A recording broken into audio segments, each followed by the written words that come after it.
Sebuah pabrik roti dengan latar belakang tragedi yang mengerikan. Jadi pada tahun 1998 di kota yang bernama Walsall, ada sebuah pabrik roti bernama Harvest Time Bakery yang besar dengan alat-alat yang canggih dan dengan jumlah karyawan sekitar 400 orang. Pada suatu hari, ada sebuah oven yang mengalami kerusakan di sana.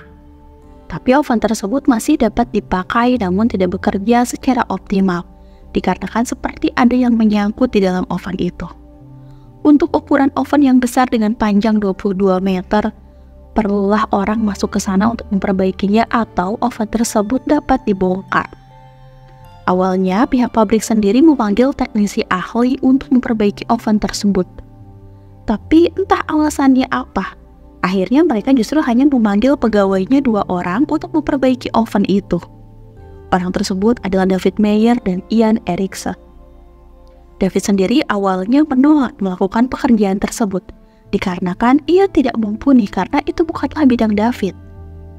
Tapi nyatanya ketika pihak perusahaan memberikan sejumlah bonus uang kepada David, David pun kemudian menyanggupi.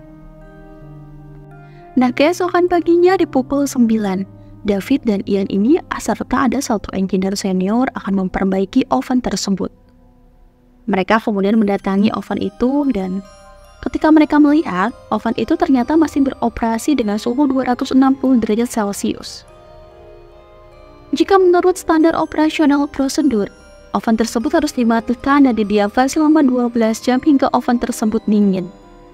Tapi pihak perusahaan merasa rugi jika oven tersebut mati dalam 12 jam.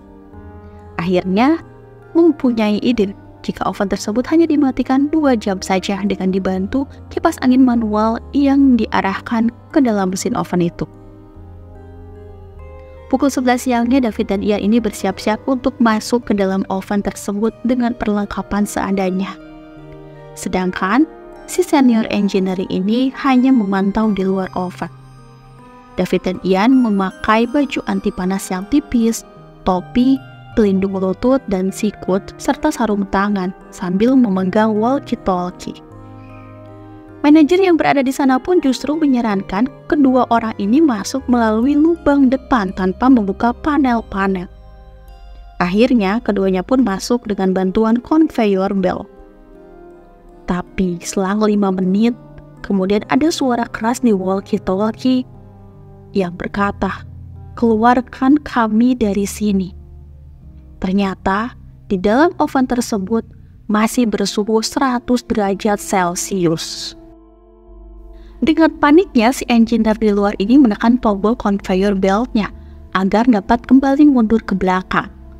Tapi naasnya, conveyor belt itu ternyata didesain hanya satu arah yang bertujuan untuk masuk saja. Kemudian dicobalah didobrak menggunakan linggis. Barulah 17 menit kemudian, mereka berdua dapat dievakuasi dengan kondisi David ternyata nyangkut di dalam oven itu. Luka bakar yang mereka derita pun sekitar 80%, dan mereka dinyatakan sudah tidak bernyawa, dikarenakan tulang mereka pun sudah patah. Kasusnya kemudian dibawa ke pengadilan dan pabrik tersebut akhirnya didenda sebesar 11 miliar rupiah. Penjualan roti pun dari tahun ke tahun malah menjadi turun drastis. Hingga di tahun 2005, pabrik roti tersebut akhirnya tutup. Dan lokasi bekas pabrik itu pun diubah menjadi perumahan warga.